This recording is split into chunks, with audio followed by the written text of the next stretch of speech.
साधु की सीख। किसी गांव में एक साधु रहा करता था।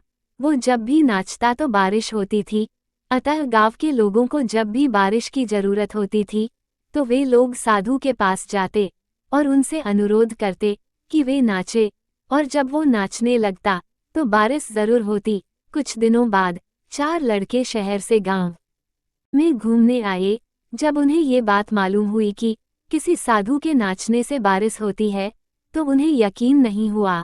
शहरी पढ़ाई लिखाई के घमंड में उन्होंने गांव वालों को चुनौती दे दी कि हम भी नाचेंगे तो बारिश होगी, और अगर हमारे नाचने से नहीं हुई तो उस साधु के नाचने से भी नहीं होगी।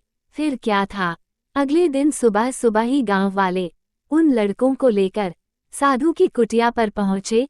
साधु को सारी बात बताई गई। फिर लड़कों ने नाचना शुरू किया। आधे घंटे बीते और पहला लड़का थक कर बैठ गया, पर बादल नहीं दिखे। कुछ देर में दूसरे ने भी यही किया और 1 घंटा बीतते बीतते बाकी दोनों लड़के भी थक कर बैठ गए, पर बारिश नहीं हुई। अब साधु की बारी थी। उसने नाचना शुरू किया। 1 घंटा बीता, बारिश नहीं हुई। साधु नाचता रहा। 2 घंटा बीता, बारिश नहीं हुई, पर साधु तो रुकने का नाम ही नहीं ले रहा था। धीरे धीरे शाम ढलने लगी कि तभी बादलों की गड़गड़ाहट सुनाई दी और जोरों की बारिश होने लगी।